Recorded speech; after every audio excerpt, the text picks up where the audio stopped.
Respiration की definition first chapter में लिखी हुई है कि जब फूड को ब्रेक करते हैं in the presence of oxygen, तो ऑक्सीडेशन ऑफ फूड को ही बोलते हैं respiration. And large amount of, हाँ सेलुलर रेस्पिरेशन की तो डेफिनेशन है, एक ही होता है, वो ब्रीदिंग है, वो अलग होता है। रेस्पिरेशन को शॉर्ट में रेस्पिरेशन लिख देते हैं, बट वो है ही सेलुलर रेस्पिरेशन की बात कर रहा है। सेलुलर लेवल पे फूड को ब्रेक करना in the presence of oxygen, और उससे CO2 निकालना, मेटाबॉलिक वाटर अलग करना और बहुत सारी एनर्जी एक्सट्रैक्ट कर लेना। उस एनर्जी को फिर स्टोर कर लेते हैं in the form of ATP। तो जो रेस्पिरेशन है ना वही सेलुलर रेस्पिरेशन है, बट ब्रीदिंग अलग होता है। ब्रीदिंग ये होता है इनहेल और एक्सहेल, है ना, वो अलग है। हाँ जी, बताना क्या क्या आंसर आ रहे थे तुम्हारे। जो कल 2 क्वेश्चंस दिए थे, एक तो कैंडल वाला दिया था और एक वो दूसरा क्वेश्चन दिया था, कौन सा था, पिन वाला शायद है। हाँ कोई बात नहीं बेटा, अच्छी बात है, SST के पेपर भी होने चाहिए। हाँ जी बताओ जल्दी, है हाँ V आ रहा था। एक बार आंसर चेक करने के लिए बोल रही हूँ, क्योंकि मैं आंसर्स लिख के लाई थी तुम्हारे लिए, ताकि एक बार तुम खुद से कर लो, कि तुमने कर ही लिए होंगे, आसान थे। -36 सेंटीमीटर आएगा पहले क्वेश्चन में, और दूसरे वाले में क्या आएगा, हाइट कितनी आ रही है, इसी में हाइट कितनी आ रही थी, -3। ठीक है, दूसरे वाले का आंसर लिख लो, बाद में करोगे तो चेक कर लेना। हाँ जी, क्योंकि मैं भूल जाऊंगी फिर। V आ रहा है 4.8 सेंटीमीटर्स, V आ रहा है 4.8 सेंटीमीटर्स, और जो हाइट है वो आ रही है कितनी, 0.72 सेंटीमीटर्स। किसी ने किया था या बिजी हो, तुमने किया था। आहिल, हमारे पेपर खत्म हो गए, तुम्हें करना चाहिए था। स्नेह, तुम्हें भी करना चाहिए था, दिल तोड़ दिया तुमने। हाँ जी, हाइट कितनी आ रही है, 0.72। हाँ वर्चुअल इरेक्ट, ठीक है, तो कर लेना टैली अपने आंसर। आ जाओ, आज नेक्स्ट टॉपिक स्टार्ट कर रहे हैं, रिफ्रैक्शन ऑफ लाइट। और देखो दिल थाम के बैठना, क्यों, वो कुछ नहीं था, वो चूरन टाइप का टॉपिक था। रिफ्लेक्शन पढ़ लिया, यहां से गई वहां से गई, है इसमें भी वही, लेकिन इसमें कुछ बेसिक्स पढ़ने पड़ेंगे। रेयर, डेंसर, रिफ्रैक्टिव इंडेक्स, वो सुनने में ही बहुत अजीब से नाम लगते हैं, बट है अच्छा चैप्टर, प्यारा चैप्टर है। ठीक है, हंसने की क्या बात है, हंसना अच्छी बात है, बट हमेशा हंसना भी अच्छी बात नहीं है। ठीक है, आ जाओ जरा। हाँ जी, रिफ्लेक्शन पढ़ लिया। रिफ्लेक्शन का क्या मतलब था, रिफ्लेक्शन का क्या मतलब था, मैम लाइट जाए, टकरा के फिर वापस आए, वो रिफ्लेक्शन है। Bouncing back of light with in the same medium, एक ही मीडियम के अंदर। यहां पर हम पढ़ने वाले हैं आज की क्लास में रिफ्लेक्शन ऑफ लाइट। ठीक है, हाँ जी, रिफ्लेक्शन का क्या मतलब है, रिफ्लेक्शन में हम ये पढ़ेंगे, ध्यान से सुन लो चुपचाप। हाँ जी, रिफ्लेक्शन का मतलब ये होता है बच्चों, भी बहुत सारे एग्जांपल्स करेंगे, बहुत सारी प्रैक्टिस करेंगे, बहुत कुछ करना है इस वाले टॉपिक में। रिफ्लेक्शन का मतलब है मैम रिफ्रैक्शन, सॉरी कई बार रिफ्लेक्शन निकल जाए मुंह से तो समझ जाना कि रिफ्रैक्शन बोल रही हूं, क्योंकि रिफ्रैक्शन ही पढ़ रहे हैं अब। ध्यान से सुनो, रिफ्रैक्शन का मतलब है कि लाइट जब एक मीडियम से दूसरे मीडियम में जाती है ना, तो वो अपनी क्या चेंज करती है, वो अपनी स्पीड को चेंज करती है, जिसकी वजह से उसकी हल्की सी बेंडिंग हमें देखने के लिए मिलती है। सो रिफ्रैक्शन ऑफ लाइट का मतलब होता है बेंडिंग ऑफ लाइट। वहां क्या था, रिफ्लेक्शन का मतलब था ma'am bouncing back of light, कि लाइट जो है किसी सरफेस पे पड़ेगी, टकराएगी, वापस आएगी। रिफ्रैक्शन का क्या मतलब है, लाइट एक मीडियम से दूसरे मीडियम में जाएगी, और वो या तो टुवर्ड्स नॉर्मल बेंड करेगी, या फिर वो बेंड करेगी अवे फ्रॉम नॉर्मल। तो उस बेंडिंग को, उस लाइट की बेंडिंग को हम लोग बोल रहे हैं क्या, रिफ्रैक्शन। अभी पढ़ते हैं बहुत सारा डिटेल में, पहले कुछ बेसिक सी बातें लिख लो। हाँ जी, एक चीज बताना, एक फिल इन द ब्लैंक्स दे रही हूं, इसमें क्या आएगा,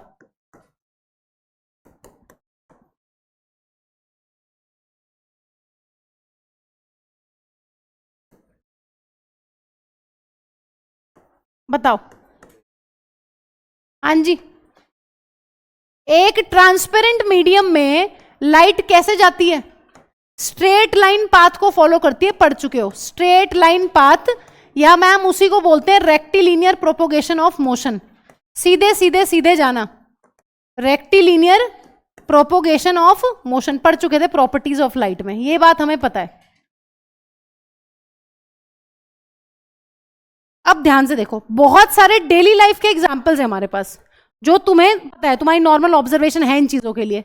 ऐसे करा होगा, बहुत कॉमन है कि ग्लास में पानी भर लिया, उसमें पेंसिल डुबका दी या पेन, और ऐसा लगता है कि मैम यहाँ पर पता नहीं अजीब सा क्या दिखता है, ऐसा लगता है जैसे टूटा हुआ है ना, हल्की सी चीज कैसी नजर आ रही है यहाँ पे, मैम पेंसिल जो है वो डिसजॉइंटेड सी नजर आती है ना, डिस्प्लेस्ड सी नजर आती है अपनी एक्चुअल पोजीशन से। होना क्या चाहिए था मैम, होना तो ये चाहिए था हमारे हिसाब से कि भाई ये पेंसिल जो है ये सीधी दिखती है ऐसे, लेकिन ये ऐसी नहीं दिखती, है ना। सो यहां तो पानी है, ये चीज तुम्हें दिख रही है, और यहां क्या है बच्चों, जहां कुछ नहीं है, हवा। सो ये बेसिकली जो ये बीच में कनेक्शन है ना, बीच में, इसको हम इंटरफेस बोलेंगे। अभी बहुत बार इस वर्ड का यूज आएगा और ये काफी इंपॉर्टेंट वर्ड है, इंटरफेस। अब तुम्हें ये पेंसिल जो डिसजॉइंटेड या डिस्प्लेस सी नजर आती है, बहुत कॉमन सा व्यू है ये, वो कहां पर नजर आ रही है मैम? वो इंटरफेस पे नजर आ रही है, जहां पे नीचे तो पानी है, ऊपर हवा है। उन दोनों का जो जंक्शन है, जो बीच की जगह है मैम, उस पर हमें हल्की सी डिस्प्लेस नजर आ रही है। देखा है सबने? तो तुम्हें ये सारे एग्जाम्पल देके पूछ लेगा कि ये क्यों नजर आ रही है ऐसी। अभी लॉजिक जो है, किधर बेंड हो रही है, किधर कैसे दिख रही है, डायग्राम, वो सब पढ़ेंगे धीरे धीरे टॉपिक में। लेकिन ये एग्जाम्पल किसका है, किसकी वजह से नजर आ रही है? रिफ्रैक्शन ऑफ लाइट की वजह से नजर आ रही है। हाँ जी, ये भी देखा हो तुमने कि एक नींबू नॉर्मली रखा हुआ है और हमने ग्लास में पानी है और उसमें नींबू को डाल दिया।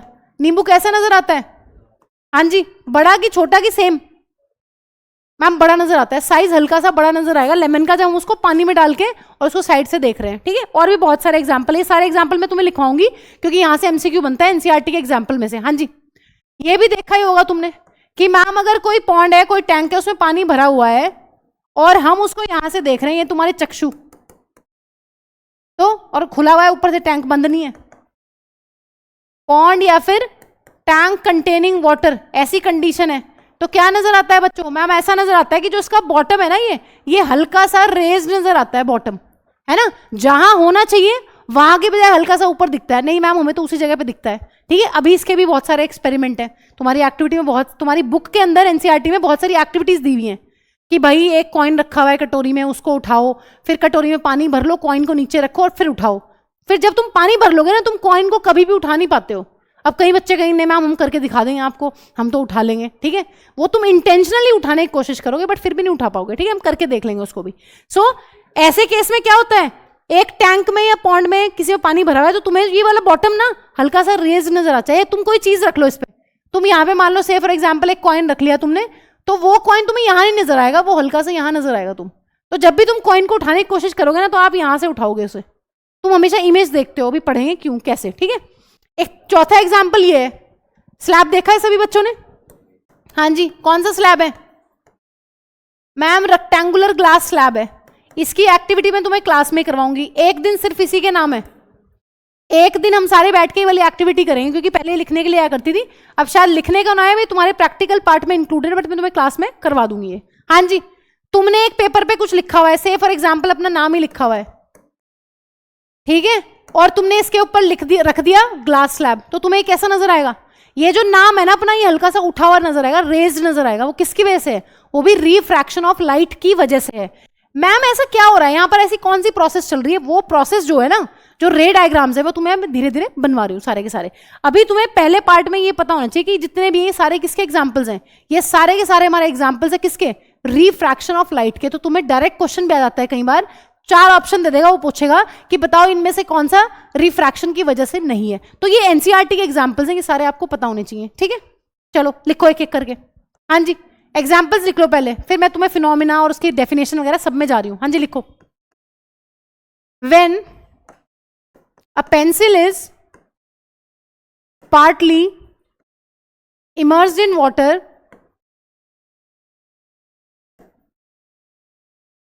it appears slightly displaced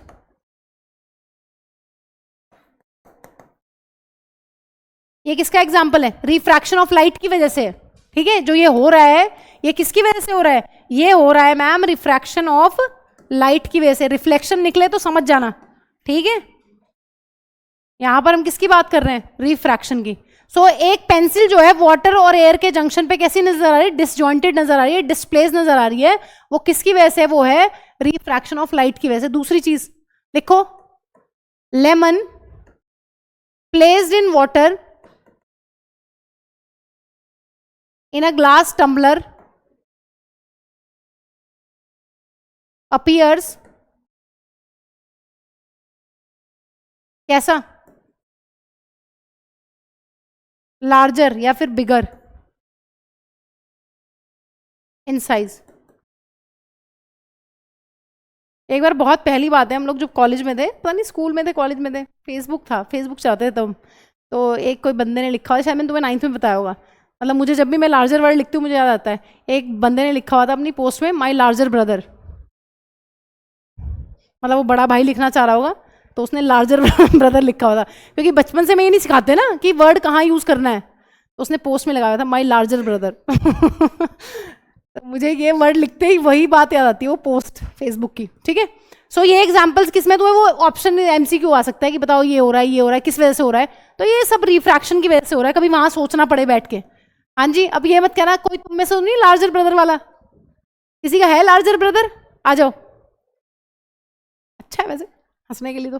हाँ जी डन, चलो लिख लिया, फटाफट हाथ चलाओ, पैर चलाओ, जो चलाना है फटाफट चलाओ, जबान नहीं चलानी, बस जबान बंद, जबान मस्ट भी बंद, ठीक है Dhananjay.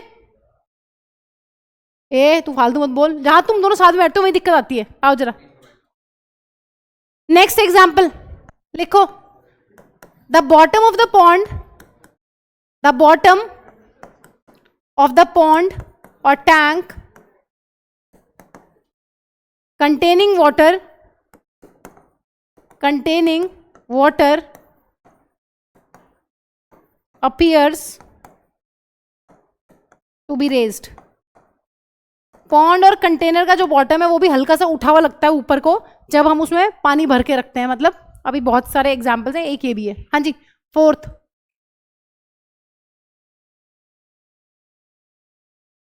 Letters appears raised when seen through rectangular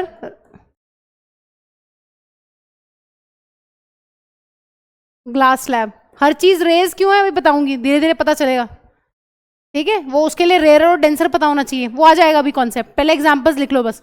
तो तुमसे कुछ भी पूछ ले वो कि भाई जो बॉटम है टैंक का पानी भरे हुए का वो ऊपर क्यों दिख रहा है, जो लेटर्स हैं रेक्टेंगुलर ग्लास स्लैब से उन्हें देख रहे हैं कुछ लिखा हुआ है वो ऊपर से उठे हुए से लग रहे हैं लेटर्स जो हैं, ठीक है, वर्ड्स जो हैं, तो ऐसा क्यों है। लेमन जो है पानी में डालते हैं उसका साइज बड़ा क्यों नजर आ रहा है साइड से, तो वो भी रिफ्रैक्शन की वजह से है।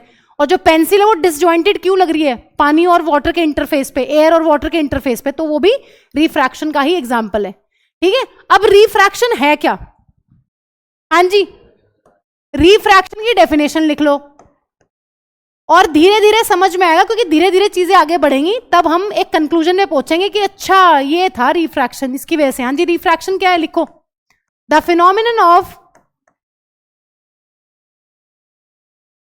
बेंडिंग ऑफ लाइट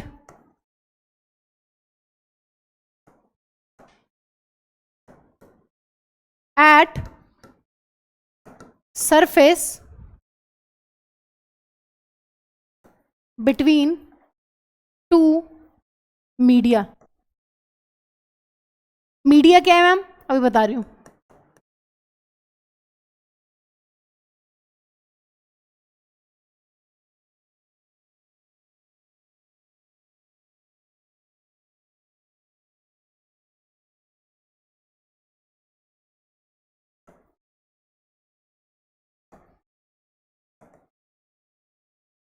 लाइट का बेंड करना कब, जब वो एक मीडियम से दूसरे मीडियम में जाती है। ध्यान से सुनो इधर देखो, हाँ जी से फॉर एग्जाम्पल बच्चों ये कोई मीडियम 1 है, ये कोई मीडियम 2 है। मीडियम का मतलब है कोई भी चीज जिसके थ्रू लाइट वो क्या कर रही है तुम्हारी ट्रैवल कर रही है, जैसे कि से फॉर एग्जाम्पल यहाँ हवा है और ये कोई ग्लास है पानी है कुछ भी हो सकता है, यहाँ पर मीडियम 2 है। लेकिन मैम मीडियम 2 क्या हवा नहीं हो सकता इस केस में, नहीं, तुम्हें 2 मीडियम लेने पड़ेंगे तभी तुम बेंडिंग की बात करते हो। एक मीडियम में तो फिर बात ही क्या हुई, उसमें तो लाइट जो है वो सीधी सीधी ट्रैवल करेगी। अब देखो ध्यान से सुनो, जब भी लाइट तुम्हारी एक मीडियम से दूसरे मीडियम में एंटर करेगी ना, वो ये नॉर्मल कहां ड्रॉ करते हैं ये बताओ जरा। हाँ जी नॉर्मल कहां ड्रॉ करते थे मैम, ये पॉइंट ऑफ इंसिडेंस जो होता है ना, और ये इंटरफेस बता रहे हो आप। इंटरफेस का मतलब है जो 2 मीडियम को सेपरेट करने वाली लाइन है। देखो अगर मैं एक ग्लास में पानी भर रही हूं तो यहां पर क्या है, पानी है मैम सबसे ऊपर, और यहां पे क्या स्टार्ट हो जाएगी, हवा। तो ये जो सबसे ऊपर वाली लाइन है जहां पर पानी और हवा दोनों टच कर रहे हैं, नीचे पानी है और ऊपर क्या है, हवा है, उसको क्या बोल रहे हैं बच्चों, उसी को हम लोग बोल रहे हैं मैम इंटरफेस। और यही लिखा हुआ है सरफेस बिटवीन 2 मीडिया, 2 मीडियम के बीच का जो सरफेस है जिसको हम इंटरफेस बोल रहे हैं। ध्यान से सुनो, नॉर्मल कहाँ स्ट्राइक करेगी मैम? नॉर्मल तो यहां होगी, ये पॉइंट ऑफ इंसिडेंस पे ड्रॉ करेंगे इस इंटरफेस के परपेंडिकुलर, ये नॉर्मल है। अब ध्यान से सुनो, जब भी लाइट एक मीडियम से दूसरे मीडियम में जाएगी ना, क्या करेगी? वो बेंडिंग शो करती है। बेंडिंग का क्या मतलब है? बेंडिंग का मतलब है मैम वो सीधी सीधी नहीं जाएगी कभी भी। हाँ जी, तुम ये पढ़ चुके हो कि एक मीडियम में लाइट रे कैसे जा रही है? सीधी सीधी स्ट्रेट, कभी नहीं मुड़ेगी, सीधी जाएगी। लेकिन जैसे ये एक मीडियम से दूसरे मीडियम में जाएगी, ये कभी भी सीधी नहीं जाएगी। तो मैम ये कैसे जाएगी? या तो बच्चों ये बेंड करेगी टुवर्ड्स नॉर्मल, ऐसे, मतलब ये इधर को मुड़ जाएगी, या फिर बच्चों ये बेंड करेगी अवे फ्रॉम नॉर्मल। तो ये दो कंडीशन है।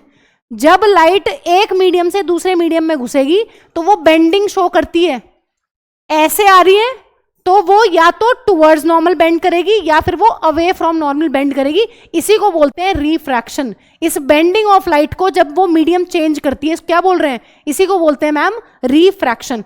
अब ध्यान से सुनो, ये होता क्यों है? हाँ जी, रिफ्रैक्शन हो क्यों रहा है? मैम सीधी सीधी जाए ना, ऐसा क्यों नहीं हो रहा? ठीक है, मीडियम 1 है, ये मीडियम 2 है, कहां दिक्कत आ रही है मैम? ऐसे जाए ना लाइट, सीधी की सीधी निकले, सीधी क्यों नहीं निकल रही? देखो, जब भी मीडियम चेंज होता है ना तो लाइट की स्पीड चेंज होती है। ध्यान से सुनो, हाँ जी, क्या हो रहा है? यहां पर जो स्पीड ऑफ लाइट है वो कुछ और है, ग्लास में कुछ और है, एयर में कुछ और है, वाटर में कुछ और है। स्पीड ऑफ लाइट जो है वो डिफरेंट होती है, इसी वजह से बेंडिंग शो करती है। बेंडिंग किसकी वजह से? स्पीड की वजह से, स्पीड चेंज हो जाती है। जब जो हमारी लाइट है वो एक मीडियम में है तो उसकी स्पीड कुछ और है, जब हमारे दूसरे मीडियम में वो एंटर कर रही है तो उसकी स्पीड कुछ और है। इसी वजह से उसको क्या करना पड़ता है? इसी वजह से मैम बेंडिंग होगी। बेंडिंग कैसे होगी? लाइट रे ऐसे आएगी, या तो ऐसे मुड़ेगी टुवर्ड्स नॉर्मल, या फिर ऐसे जाएगी अवे फ्रॉम नॉर्मल। तो यहां पर दो कंडीशंस बनेंगी हमारी, और ये क्या है बच्चों? ये है अपना नॉर्मल। ठीक है, लिखो जरा डेफिनेशन क्या लिखी है? It is a phenomena of bending of light at the interface, जिसको हम बोल रहे हैं रिफ्रैक्शन ऑफ लाइट। लिखो दूसरा पॉइंट, देखो speed of light changes, speed of light changes when light enters from one medium to another, when light enters from one medium to other। ठीक है, जब लाइट एक मीडियम से दूसरे मीडियम में जा रही है तो उसकी क्या चेंज हो रही है? उसकी स्पीड चेंज हो रही है, जिसकी वजह से क्या हो रहा है? जिसकी वजह से तुम्हें क्या नजर आ रहा है बच्चों? जिसकी वजह से मैम रिफ्रैक्शन हमें देखने को मिलता है। हाँ जी, लाइट ऑफ स्पीड की जो लाइट है मैक्सिमम कब है? लिखो, speed of light is maximum in vacuum. कितनी है? 3 × 10⁸ मीटर पर सेकेंड। एयर में हल्की सी कम होती है, बट मैम मान लेते हैं उतनी है। कहां तक इतनी वैल्यूज याद रखेंगे? ठीक है, तो जब लाइट बेंड हो, कब होगी बेंड? एक ही मीडियम में बेंड हो जाएगी? नहीं, दो मीडियम चाहिए। एक मीडियम से दूसरे मीडियम में जब घुसेगी तो बेंडिंग शो करेगी। या तो जो इंसिडेंट रे है कभी सीधी सीधी नहीं जाएगी, कभी भी ऐसा नहीं है कि दो मीडियम है और रे ऐसे निकल जाए, नहीं, ये भी पॉसिबल है, लेकिन बताएंगे कब। ठीक है, पॉसिबल तब है जब मीडियम सेम ही होगा, है ना? यहां भी हवा है, यहां भी हवा है, क्वेश्चंस आते हैं ऐसे एग्जाम में तुम्हें, तो वो करवा देंगे। लेकिन जब भी एक मीडियम से दूसरे मीडियम में जाएगी, या तो इधर मुड़ना चाहिए उसे, नॉर्मल के इधर, या फिर नॉर्मल से उधर इसको जाना चाहिए। तो इसी को बोल रहे हैं बेंडिंग ऑफ लाइट, और ये कहलाता है रिफ्रैक्शन ऑफ लाइट। क्यों हो रहा है? क्योंकि मैम स्पीड चेंज होती है। ठीक है, स्पीड को कैसे देखते हैं मैम? वो एक्सपेरिमेंट से फिर हायर क्लासेस में वो वहां पढ़ते हैं। हाँ जी, अब एक चीज जरा बताइए मुझे, लॉज ऑफ रिफ्लेक्शन पढ़े थे। हाँ जी, क्या थे लॉज ऑफ रिफ्लेक्शन? वही क्या? वही incident ray, normal, reflected ray, all lie in the same plane. और क्या पढ़ा था दूसरा law? Angle I is equals to angle R. Same है, कुछ अलग है लेकिन थोड़े से अलग है। हाँ जी, पहले एक बेहतरीन सा डायग्राम बनाओ जल्दी। इंटरफेस कौन बताएगा क्या है? हाँ जी, who will tell what is interface? हाँ जी, जल्दी बोलो। मैम लाइन है शायद, सरफेस है मैम। किस चीज का? मैम एक ऐसा सरफेस जो दो मीडियम को सेपरेट कर रहा है। इसके इधर तो एयर है, इसके इधर कोई दूसरा मीडियम है, तो एक ऐसा सरफेस, इंटरफेस क्या होता है? Surface that separates two media. देख लो, बार बार याद हो जाएगा, सेपरेट्स टू मीडिया। दो मीडियम को सेपरेट करने वाले सरफेस को मैम हम लोग बोलते हैं इंटरफेस। आ जाओ, पहली चीज, इसका मतलब मैम इस इंटरफेस के ऊपर कोई मीडियम 1 होगा, है ना, और इसके नीचे कौन सा मीडियम होगा बच्चों? कोई मीडियम 2 होगा। क्या मैम ये एक होंगे? नहीं, ये दोनों अलग अलग हैं। ध्यान से सुनो, फिर क्या होगा मैम? एक रे आती है जो इस इंटरफेस के ऊपर स्ट्राइक करती है। हाँ जी, उसका क्या नाम होगा? बताना जरा, क्या नाम होगा रे का? Incident ray. हाँ जी, ये पॉइंट क्या कहलाता है? जिस पॉइंट पर इंटरफेस के आके स्ट्राइक कर रही है अपनी इंसिडेंट रे, मैम इसको बोलेंगे पॉइंट ऑफ इंसिडेंस। किस पे लाई कर रहा है ये? इंटरफेस के ऊपर। ठीक है, अब बताओ क्या करें? अब इसी पॉइंट ऑफ इंसिडेंस पे क्या ड्रॉ करेंगे? बताओ जरा। नॉर्मल करो, ड्रॉ नॉर्मल। ये नॉर्मल है। अब आओ जरा, क्या होगा? अब मैं कोई स्टैंडर्ड वैसे एक केस बना रही हूं। अब मैं ये तुम्हें बाद में बताऊंगी कि मैम कब होगा ऐसा कि टुवर्ड्स नॉर्मल जाएगी रे, या कब ऐसा होगा कि मैम अवे फ्रॉम नॉर्मल जाएगी। अभी वैसे ही बना लो कि ऐसा हो गया, रे ऐसे चली गई। तुम्हें कैसे दिख रहा है कि ये बेंडिंग हुई है?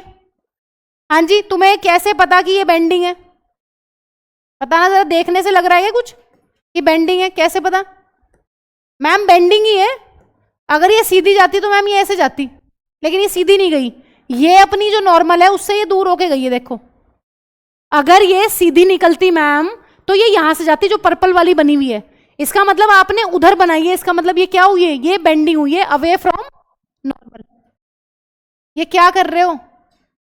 पता चला दीवार कूद के उधर निकल गए, वो क्लास के बच्चे डर जाएंगे, छोटे बच्चे हैं।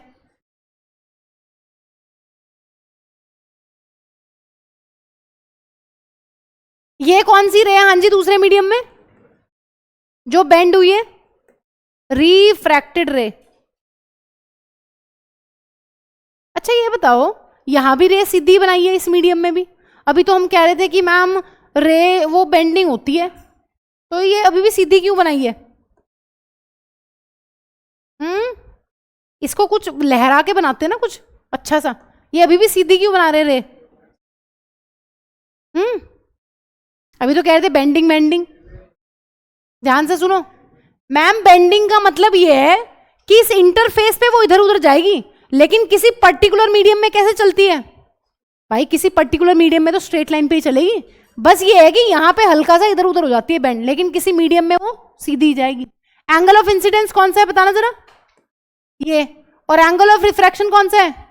ये भी लिखो साइड में, सारी मार्किंग करो पहले, क्योंकि इसी की कहानी है, बार बार रिपीट होगी। नॉर्मल रे होती है क्या?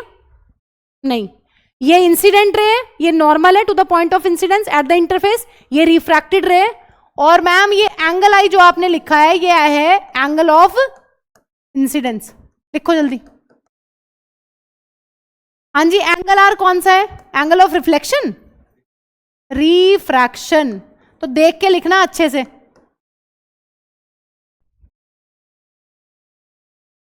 रिफ्लेक्शन और रिफ्रैक्शन में कंफ्यूजन नहीं होना चाहिए। तो यहां पे सब कुछ रिफ्रैक्शन है, रिफ्रैक्शन, रिफ्रैक्टेड रे। ये तो डायग्राम था, अब पढ़ लेते हैं लॉज। हाँ जी, लॉज क्या है? लॉज वही है, इंसिडेंट रे, नॉर्मल और refracted ray all lie in the same plane. क्या मतलब है? ये रहा प्लेन, अब प्लेन कोई जहाज नहीं निकलेगा। हाँ जी, ये रहा प्लेन, ये से फॉर एग्जाम्पल इंटरफेस है। जो इंसिडेंट रे आएगी वो भी इसी प्लेन से अटैच रहेगी, जो नॉर्मल ड्रॉ करेंगे वो भी इसी पे रहेगा, और जो तुम्हारी रे रिफ्रैक्ट होके जाएगी वो भी इसी से टच रहेगी। कॉमन प्लेन का मतलब ये है कि ये सारी जो है इससे टच रहनी चाहिए, एक ही प्लेन से क्या रहनी चाहिए? टच, टच में, टच मी, टच मी। ठीक है, ये इंसिडेंट, ये नॉर्मल और ये रिफ्रैक्टेड, ये सारी इसको टच करते हुए होनी चाहिए। किसको? प्लेन को। लिखो पहला लॉ। हाँ जी, पहला लॉ लिखिए, इंसिडेंट रे इंपॉर्टेंट है, ऑल्टरनेट आते रहते हैं एग्जाम में। Incident ray, refracted ray and normal to the interface and normal to the interface at the point of incidence, at the point of incidence सारे lie on the same plane, all lie on the same plane. पहला law वैसा ही है, मिलता जुलता जैसे law of reflection पढ़ा था कि भाई इंसिडेंट रे हो, रिफ्रैक्टेड रे हो या नॉर्मल हो, यहां पे बस इंटरफेस आ गया है. तुम्हें पता है इंटरफेस क्या है? इंटरफेस क्या है? वो सरफेस है जो दो मीडियम के बीच में सेपरेशन का काम कर रहा है. ठीक है, उस पे ही हम क्या ड्रॉ कर रहे हैं, उसी पे मैम नॉर्मल ड्रॉ कर रहे हैं. और पॉइंट ऑफ इंसिडेंस क्या है बच्चों? पॉइंट ऑफ इंसिडेंस कैसे डिसाइड होगा, क्या है? हाँ जी मैम, जिस पे इंसिडेंट रे आके स्ट्राइक करेगी जिस पॉइंट पे, वही पॉइंट ऑफ इंसिडेंस है, बस. और क्या? अब आ जाओ दूसरे वाले पे. दूसरे वाला लॉ काफी बेहतरीन है, काफी इंपॉर्टेंट है, बोर्ड्स के लिए सवाल आता ही आता है. आएगा ही आएगा सवाल पक्का. स्नेल्स लॉ कहते हैं इसको, ध्यान से सुनो भी. है क्या? एक थोड़ी सी राम कहानी लिखनी पड़ेगी, पहले लिख लो फिर पढ़ते हैं. सेकेंड लॉ लिखो. लिखो the ratio of sine of angle of incidence, the ratio of sine of angle of incidence to the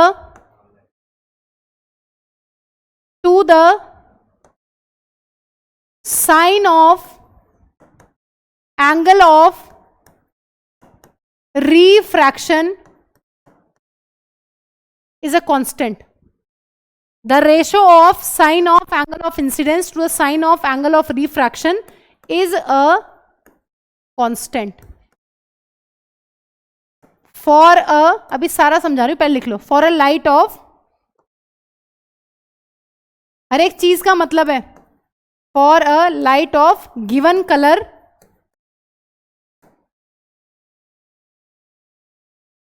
एक सेकेंड, एक वर्ड है वो मिस हो गया तो फिर दिक्कत हो जाएगी तुम्हें. And for the given pair of media, and for the given pair of media,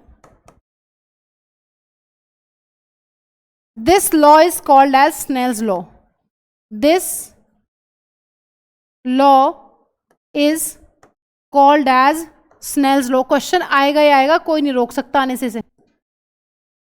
अब सुन लो ध्यान से, जो भी लिख लो पहले अच्छे से, और जो भी काम कर रहे हो सब छोड़ दो, इधर सुनना जो मैं समझा रही तुम्हें भी. पहले लिख लो अच्छे से. Ratio of sine of angle of incidence to the sine of angle of refraction is a constant for a light of given colour, and for given pair of media. This law is called as Snell's law. और एक condition है यहां पर, वो condition भी कई बार MCQ में आ जाती है. जो तुम्हारा एंगल ऑफ इंसिडेंस है ना, वो 0 से बड़ा होना चाहिए और 90 से छोटा होना चाहिए. ठीक है, नहीं तो चीजें चेंज होती हैं. वो जो चीजें चेंज होने वाली हैं वो पढ़ोगे 12th क्लास में कि मैम अगर बदल दें, अभी नहीं बदल सकते, अभी इसको याद कर लो, फिर बाकी बातें. क्रिटिकल एंगल वाला फिर एक कॉन्सेप्ट आता है, वो 12th क्लास में पढ़ते हो. अभी के लिए क्वेश्चन आ सकता है कि स्नेल्स लॉ अगर फॉलो करवाना है तो आई कितना होना चाहिए, तो 0 से ज्यादा होना चाहिए, 90 से कम होना चाहिए. बात सुनो ध्यान से कि इसका मतलब क्या है. जो हमने एक कहानी लिखी है, साइन क्या होता है, ये तो पढ़ लिया होगा 9th क्लास में. ट्रिग्नोमेट्री में क्या पढ़ा था, साइन क्या है? पढ़ा नहीं? 9th में नहीं था, 10th में ही है. अभी 10th में नहीं पढ़ी? वो पंडित बद्री प्रसाद हरहर बोले परपेंडिकुलर अपना हाइट पढ़ा नहीं. चलो ठीक है, फिर रहने दो, आ जाओ इधर, फिर सीधा ही सीख लो. अभी सीख लोगे ट्रिग्नोमेट्री में, फिर एक बार तब डिस्कस कर लेंगे रिवीजन में. ध्यान से सुनो. पहले मुझे ये बता दो इसका क्या मतलब है, रेशो का. रेशो का क्या मतलब होता है? कल पढ़ के गए थे. मैग्निफिकेशन क्या था? मैग्निफिकेशन क्या था बच्चों? रेशो थी. किसकी रेशो थी? हाइट ऑफ इमेज की और हाइट ऑफ ऑब्जेक्ट की. यहां मैं किसकी रेशो बोल रही हूं? Sine of angle of incidence to the sine of angle of. इसको क्या मैं शॉर्ट में ऐसे लिख लूं? हाँ जी, क्या ये उस लाइन की एक वो नहीं हो गई शॉर्ट टाइप की कि ma'am ratio of sine of angle of incidence to the what, sine of angle of refraction, short में लिया है। ये किसके बराबर बताया मैंने तुम्हें? ये मैम बराबर है एक कांस्टेंट के। ध्यान से सुनो अभी, ये कब एक कांस्टेंट के बराबर है? Sine I upon sine are जो है ये एक कांस्टेंट के बराबर है। इसके साथ कुछ कंडीशंस दिए मैंने तुम्हें, अगर तुम उन कंडीशंस पे ध्यान दो। कंडीशंस क्या है ma'am? Light of given colour, एक पर्टिकुलर कलर की लाइट और एक पर्टिकुलर क्या है बच्चों? सेट ऑफ मीडिया है ma'am, particular set of medium या फिर मीडिया। हाँ जी ध्यान से सुनो, मुंह बंद कर लो, इधर आओ। साइन आई और साइन आर जो है वो एक कांस्टेंट के बराबर है। इसी को क्या बोल रहे हैं? इसी को कह रहे हैं मैम स्नेल्स लॉ। यही स्नेल्स लॉ है। कब ये एक कांस्टेंट के बराबर है? देखो ध्यान से सुनो।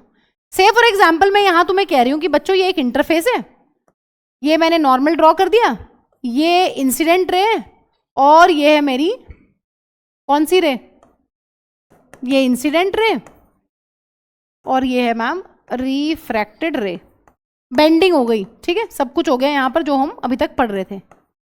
अब मैं तुम्हें कह रही हूं कि ये साइन आई जो है, साइन आर जो है, ये कांस्टेंट के बराबर है। ये कब है? ध्यान से सुनो, क्या क्या कंडीशंस है?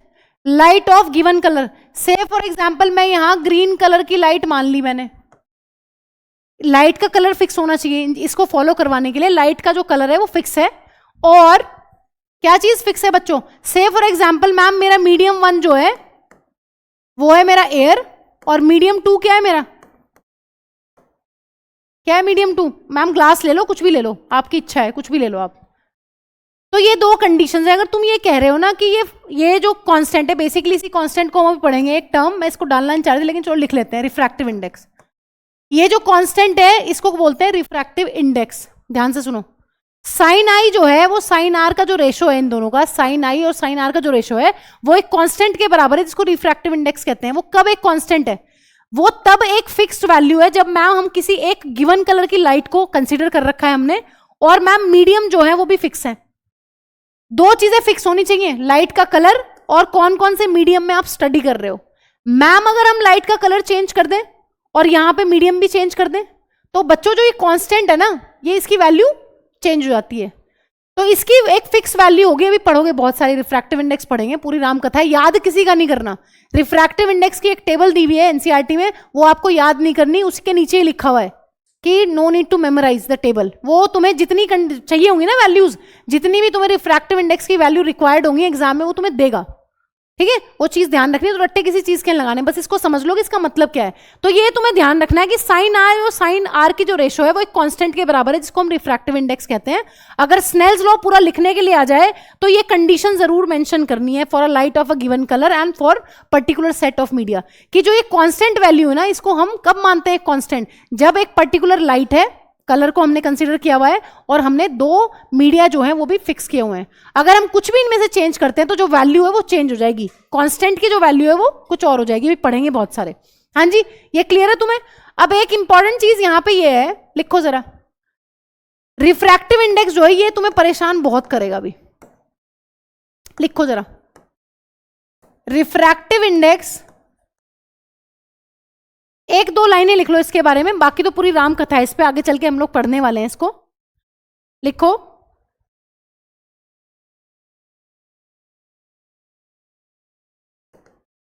This constant is refractive index of medium 2 with respect to medium 1।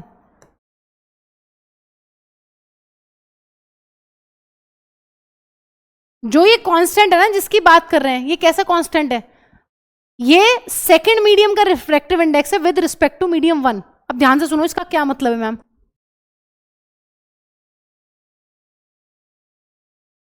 इस चैप्टर को ना इतना उलट पुलट तरीके से दे रखा है कि आप चाह के भी आपको थोड़ा सा चीजें लेट समझ में आएंगी, एक दो लेक्चर्स के बाद क्लियर हो जाएगी पिक्चर। हाँ जी, रिफ्रैक्टिव इंडेक्स को यहां सिंबल भी नहीं दे रखा है इन्हें, किससे रिप्रेजेंट करते हैं? तुम एन से मान लो कि इसका रिफ्रैक्टिव इंडेक्स जो है मीडियम 1 का वो n1 है, इसका रिफ्रैक्टिव इंडेक्स जो है वो n2 है, ये मान लो, ठीक है।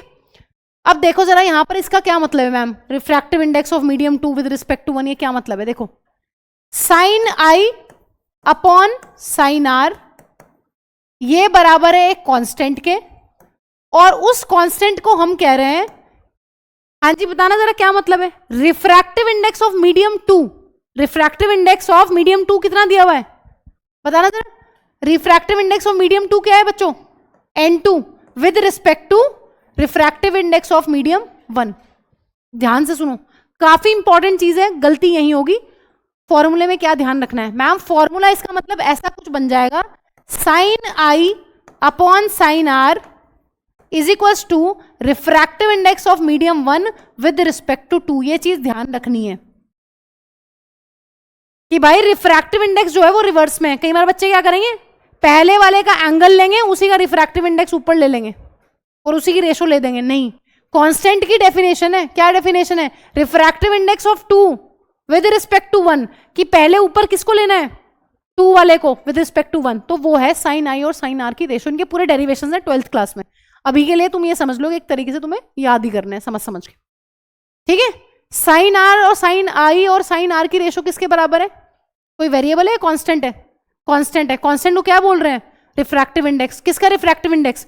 मीडियम 2 का विद रिस्पेक्ट टू 1। अब ध्यान से सुनो, इसी को कैसे लिखा जा सकता है? इस वाली चीज को, इस वाली चीज को शॉर्ट में कभी कभी ऐसा भी लिखा हुआ मिलेगा, N21, N21, ये यही है। अगर इसको कभी तुम्हें आ जाए एग्जाम में कि N21 बताओ, यही मतलब है इसका, ठीक है? देखो सबस्क्रिप्ट में दिया हुआ है, हाँ ये सबस्क्रिप्ट में रहेगा इसके। ये सारे किसमें है बच्चों? ये सबस्क्रिप्ट क्या होता है? करते हैं ना, एक ऑप्शन आता है कंप्यूटर में, सेलेक्ट करके उसको नीचे ले जाते हैं चरणों में, तो ये इसके चरणों में ऐसे सबस्क्रिप्ट। एक होता है सुपरस्क्रिप्ट, ऊपर ले जाते हैं पावर में, है ना? तो ये क्या है? ये सबस्क्रिप्ट में लिखना है सब कुछ। कई बच्चे कैसे लिखेंगे इसको? ऐसे नहीं है, ये इसके चरणों में है। ये भी ये सारे सारे चरण सिंह हैं। ध्यान से देखो इधर, ऐसे।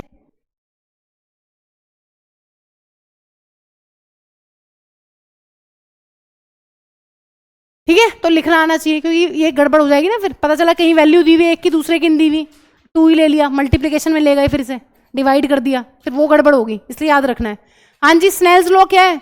साइन आई अपॉन और sine are is equals to a constant, और कांस्टेंट क्या है?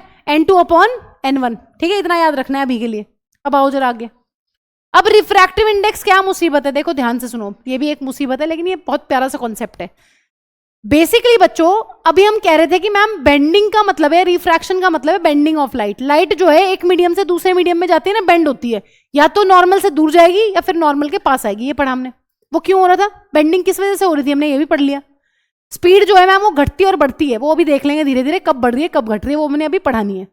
अब उसको नापने का ही तरीका है कि लाइट जो है एक मीडियम से दूसरे मीडियम में जाने पे कितनी बेंडिंग शो करती है, कितना इधर उधर जा रही है, तो वो किससे नापते हैं? रिफ्रैक्टिव इंडेक्स से। ये सारी वैल्यूज तुम्हें एग्जाम में दी होती हैं, तुम्हें रिफ्रैक्टिव इंडेक्स दिया होगा 2 का, और वो तुमसे ये पूछेगा कि बताओ किसमें स्पीड की लाइट ज्यादा है और किसमें कम। तुम बड़े आराम से बता दोगे, कोई दिक्कत नहीं होने वाली उसमें, बड़े आराम से, बहुत इजी सा कॉन्सेप्ट है।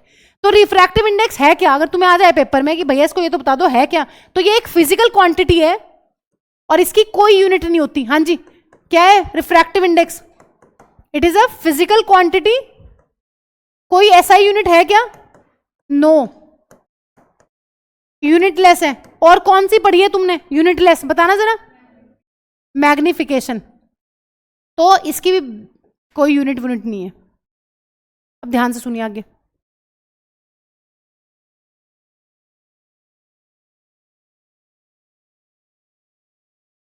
किस चीज को बताता है ये? लिखो कि किस चीज को बता रहा है। The extent of bending, the extent of bending of light, the extent of bending of light, or change in the direction of light, or change in the direction of light that takes place, or change in the direction of light that takes place in a given pair of media takes place in a given pair of media is expressed in terms of refractive index, is expressed in terms of refractive index, is expressed in terms of refractive index. हमने ये तो बता दिया कि bending का होना refraction है, हमने ये भी बता दिया कि बेंडिंग होती किस वजह से है, कि स्पीड ऑफ लाइट जो है वो चेंज होती है, अलग अलग मीडिया में अलग अलग लाइट की स्पीड है, तो कितना बेंड करेगी वो हम इसको देख के बता सकते हैं. स्पीड कितनी बढ़ रही है, कितनी घट रही है, या कितना बेंडिंग हो रही है, वो हम रिफ्रैक्टिव इंडेक्स को देख के आराम से बता सकते हैं. ठीक है, अब ध्यान से सुनो, मोस्ट इंपॉर्टेंट स्नेल्स लॉ बहुत ज्यादा इंपॉर्टेंट है. Sine I upon sine are is equal to N2 upon N1 है. उसका क्या मतलब है, वो जो कांस्टेंट है ना, वो सेकंड मीडियम का रिफ्रैक्टिव इंडेक्स तुम ऊपर लोगे और फर्स्ट मीडियम का तुम लोगे नीचे. हाँ जी, एक बार उसको दोबारा से देखो.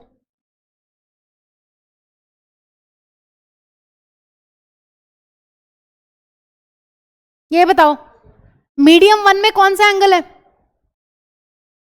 आई, और मीडियम 2 में कौन सा एंगल है, आर. कई बार इमोशंस में बह के हम ये करते हैं, साइन आई अपॉन साइन आर, और मैम इसका ऑफकोर्स ये होगा N1, इसका मैम N2 होगा रिफ्रैक्टिव इंडेक्स. तो बस ये ध्यान रखने वाली चीज है, डेरिवेशन जब करोगे कर लेना, लेकिन ये ध्यान रखने वाली चीज है कि मैम ये गलत है. हमें बता रखा है कि जो कांस्टेंट है, कांस्टेंट क्या है, refractive index of 2 with respect to 1. ये बात ध्यान रखने वाली काफी इंपॉर्टेंट चीज है. अभी लाइट भी इसमें आएगी, स्पीड भी आएगी, उसको हम बाद में इंट्रोड्यूस करेंगे, वो फिर सेम आएगी. पहले वाले मीडियम में जो स्पीड है, दूसरे वाले में वो रेशो सेम रहेगा. ठीक है, लेकिन ये ध्यान रखने वाली चीज है, तुम किसका रिफ्रैक्टिव इंडेक्स लोगे ऊपर, N2 का, सेकंड वाले का, और फिर नीचे किसका लोगे, फर्स्ट वाले का. तो ये चीज ध्यान रखने वाली थी. अब आ जाओ इधर, अब इसमें हम स्पीड ऑफ लाइट को भी इंट्रोड्यूस करते हैं. हाँ जी भाई, चल आओ जरा, क्या लिखा हुआ है, the value of refractive index for a given pair of media depends upon the speed of light in 2 media.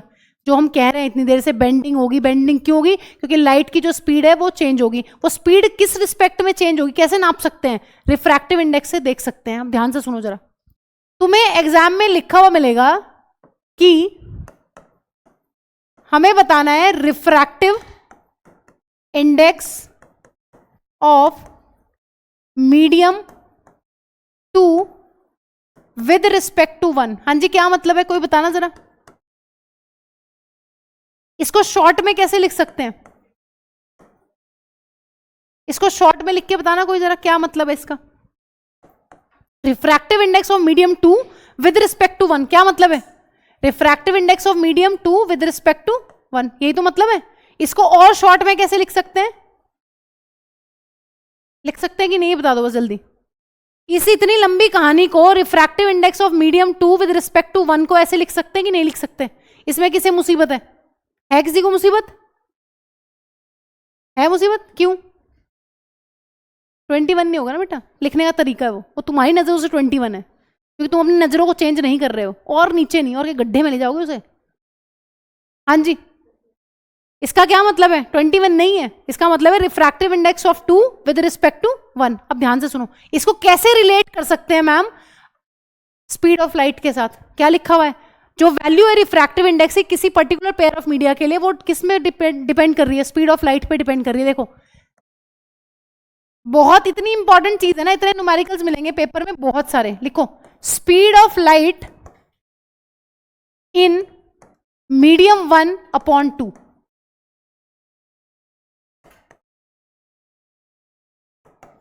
अब यही दिमाग घूमेगा, हैं अभी तो ये कर रहे थे, अभी कहां पहुंच गए हो. हाँ जी, क्या मतलब है, refractive index of medium 2 with respect to 1 को मैम हम लिख सकते हैं refractive index of 2 with respect to 1. और स्पीड ऑफ लाइट के केस में कैसे लिखेंगे, स्पीड की टर्म्स में लिखेंगे v1 अपॉन v2. हाँ जी, v1 किसकी स्पीड है,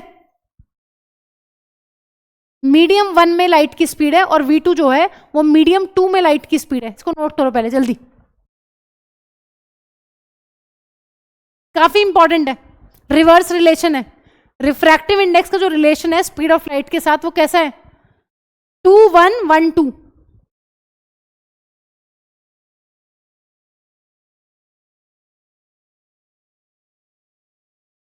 refractive index of medium 2 with respect to medium 1 is given by the ratio of speed of light in medium 1 to the speed of light in medium 2. सवाल पक्का आएगा Snell's law पे और इस पे, तो ये ध्यान रखना है. अभी एक बार दोबारा से इसको पूरा समराइज कर लेंगे. देखो फटाफट, जब भी वो पूछेगा कि रिफ्रैक्टिव इंडेक्स जो है मीडियम 2 का विद रिस्पेक्ट टू 1, उसको कैसे तुम रिलेट करते हो स्पीड ऑफ लाइट के साथ, तो जो स्पीड ऑफ लाइट है वो मीडियम 1 के ऊपर लोगे और मीडियम 2 की आपको नीचे लेनी पड़ेगी.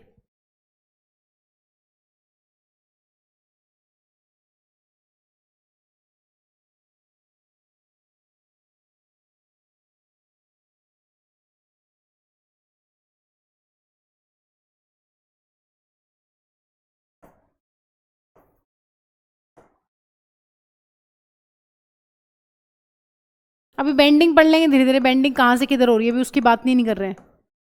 हाँ जी, ये देख लो, ये मीडियम 1 में रिफ्रैक्टिव इंडेक्स n1 है, मीडियम 2 में n2 है. स्पीड ऑफ लाइट जो है मीडियम 1 के अंदर वो कितनी है v1 और मीडियम 2 में v2. तो रिलेशन जब लिखोगे सेकंड का विद रिस्पेक्ट टू 1, सेकंड का विद रिस्पेक्ट टू 1, तो स्पीड को किस में लोगे, स्पीड का जो रेशियो है मैम वो मीडियम 1 के ऊपर लेंगे स्पीड और मीडियम 2 की लेंगे नीचे. इसी तरीके से अगर मैं आपको कह दूं कि बच्चों ये बता दो जरा, इसको कैसे लिख सकते हैं, refractive index of medium 1 with respect to 2. लिखो जरा, इसको खुद लिखो. हाँ जी लिखिए अपने आप, लिखो फटाफट. Refractive index of medium 1 with respect to medium 2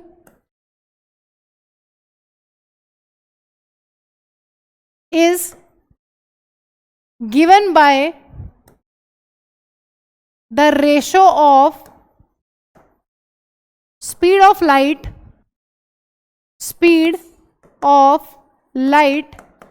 in medium 2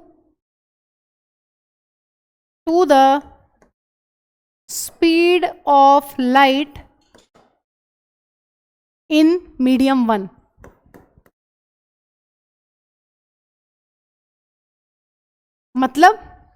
मतलब ये n1 अपॉन n2 बराबर क्या लेंगे, किसकी स्पीड पहले लेंगे, ऊपर जो रिफ्रैक्टिव इंडेक्स की उसके रिवर्स में लेनी है स्पीड ऑफ लाइट, किसकी लेंगे, n2 की n1 की. हाँ जी, v2 अपॉन v1. तो रिफ्रैक्टिव इंडेक्स के साथ जो दोस्ती है ना स्पीड की वो रिवर्स में है. n1 n2 ले रहे हो तो यहां v2 v1 लोगे. तो यही बात रखने वाली बात है, याद रखने वाली बात है, बात की बात है. ठीक है, स्नेल्स लॉ क्या है कौन बताएगा.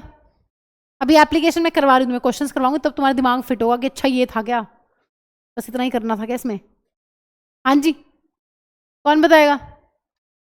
स्नेल ने क्या बता दिया तुम्हें, ये क्या बनाया पार्थ, केकड़ा, कौन है ये, स्मार्टी, कुछ नहीं ऐसी. हाँ जी, क्या है स्नेल्स लॉ. देव तुम कहाँ थे 2-3 दिन से, पेपरों में ऐसा क्या होता है जो गायब हो जाते हो बिल्कुल खत्म, एक दिन पहले ही पढ़ते होगे सारा. To be very frank, yes ma'am, जी जान लगा देते हैं. रोज क्यों नहीं पढ़ते, रोज एक्चुअली पढ़ा नहीं जाता, मोटिवेशन नहीं बनता है क्या, या उस दिन कुछ अलग से मोटिवेशन बनता है, अंदर से जागृति आती है कुछ है, उस दिन आती है क्योंकि अगले दिन फिर बेइज्जती हो सकती है ना, फिर पीटी में याद आती है एक्चुअली. तब भी पढ़ाई याद ना है, वो याद इसलिए आती है कि फिर दिखता है ना अच्छा पीटीएम होगी उस दिन, फिर घंघोर बेइज्जती होगी, ये ऐसा कुछ है क्या, ये ऐसा नहीं है, ये वैसे ही मन करता है बस उस दिन है, वैसे ही मन करता है कि चलो आज पढ़ लेते हैं. हाँ जी, अब ध्यान से सुन लो, पहले जो पढ़ लिया है वो देख लो, उसको पचा लो एक बार. स्नेल्स लॉ क्या है, sine I upon sine are जो है वो एक कांस्टेंट है एक गिवन कलर ऑफ लाइट के लिए, एक पर्टिकुलर सेट ऑफ मीडिया के लिए. उस कांस्टेंट को कैसे लिखते हैं, n2 अपॉन n1, बोले तो n2 1. ठीक है, अगर इसको हमें फिर और ज्यादा एक्सप्लेन करना हो, मैम अगर वो आ जाए कि स्पीड की टर्म्स में लिखो रिफ्रैक्टिव इंडेक्स को, तो स्पीड के साथ जो रिश्तेदारी है ना रिफ्रैक्टिव इंडेक्स की वो रिवर्स है. Refractive index of 2 with respect to 1, तो speed of light in medium 1 upon speed of light in medium 2. अगर यहां पे वो दे देगा refractive index of 1 with respect to 2, तो मैम हम ऐसे ले लेंगे, क्या लिखेंगे, V2 अपॉन V1। तो ये बात ध्यान रखने की, तुम्हें ध्यान रखना है इन्हें। अब इधर आओ जरा, अगर सबको साथ में ले लें, साइन को भी ले लो, स्पीड को भी ले लो और रिफ्रैक्टिव इंडेक्स को भी ले लो, क्या होगा यहां बताना जरा, क्या लिख दूं अब? हाँ जी, लो साथ में, कौन सी लूं ऊपर, स्पीड किसकी लूं, V1 अपॉन, तो काफी काफी इंपॉर्टेंट है फॉर बोर्ड्स, सवाल आएगा ही आएगा। अभी करवा रही हूं कैसा आएगा, ठीक है। एक छोटी सी चीज और बतानी है, हाँ मान सकते हो, मतलब आना ही आना है भैया, आना ही है पेपर में, ये चीज तो रुक ही नहीं सकती आने से। Absolute refractive index of the medium, या फिर सिंपली इसी को बोलते हैं रिफ्रैक्टिव इंडेक्स। ध्यान से सुनो, या तो कहीं पे लिखा हो एब्सोल्यूट रिफ्रैक्टिव इंडेक्स, ये बहुत आता है क्वेश्चन, ये डिफाइन करने के लिए आता है कि एब्सोल्यूट रिफ्रैक्टिव इंडेक्स बताओ क्या है, ठीक है। या फिर सिंपली रिफ्लेक्टिव इंडेक्स लिखा रहेगा, बताओ क्या है। ध्यान से सुनो, अभी तक तुम ये पढ़ रहे थे कि दो मीडियम है, मीडियम 1 और मीडियम 2, अभी भी मीडियम 2 ही है, लेकिन यहां पर जो दूसरा मीडियम है ना वो एयर है, फिक्स्ड। हाँ जी, जब भी तुम्हें किसी का एब्सोल्यूट रिफ्रैक्टिव इंडेक्स बताना हो तो मीडियम 2 कौन है, हवा, हवा हवा। यहां कौन है मीडियम 1 कोई भी ले लो, तुम ग्लास ले लो, तुम पानी ले लो, तुम कुछ भी ले लो, तुम्हारी इच्छा है, मीडियम 1 कुछ भी हो सकता है, किसी का भी एब्सोल्यूट रिफ्रैक्टिव इंडेक्स आप बता सकते हो, लेकिन मीडियम 2 हमेशा क्या होना चाहिए, एयर। मतलब एक मीडियम में से लाइट हमेशा किधर घुस रही है, एयर में। ध्यान से सुनो, एब्सोल्यूट रिफ्रैक्टिव इंडेक्स का मतलब होता है बच्चों रिफ्रैक्टिव इंडेक्स ऑफ किसी भी मीडियम का विद रिस्पेक्ट टू एयर। क्या मतलब है इसका, माँ, हाँ जी, गाड़ी बंगला माँ को क्या है ये, माँ का मतलब है, ध्यान से सुनो, this is definition of absolute refractive index, this is refractive index of medium, medium कुछ भी हो सकता है, हवा नहीं हो सकता, विद रिस्पेक्ट टू एयर।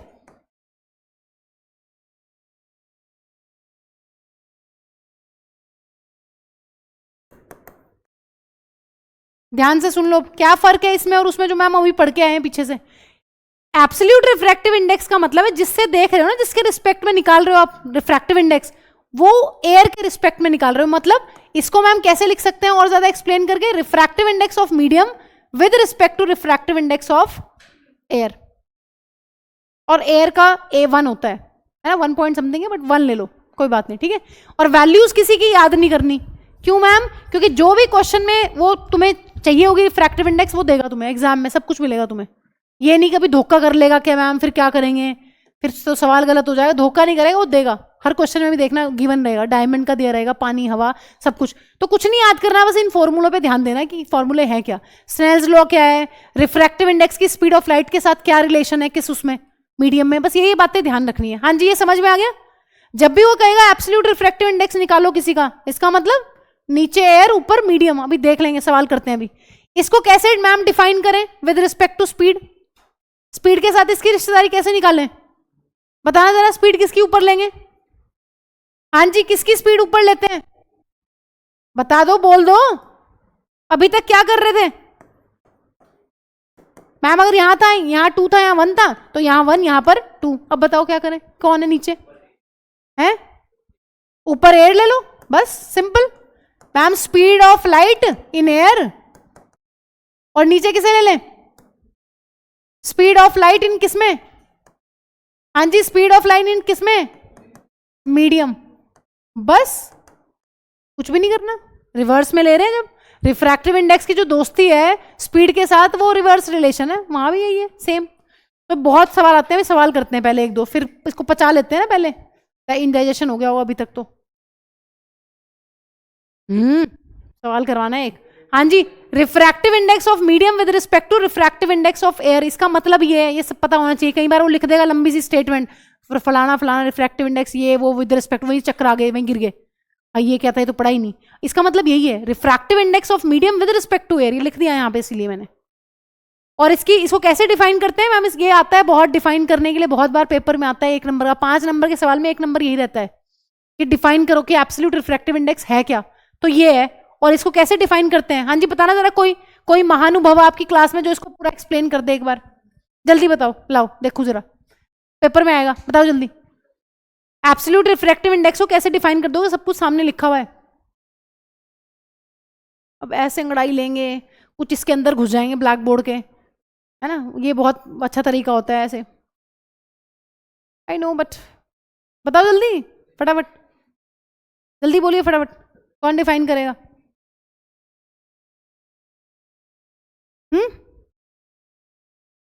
भाई आत्माओं बताओ जल्दी। Absolute refractive index of the medium is defined as, चलो अब बताओ।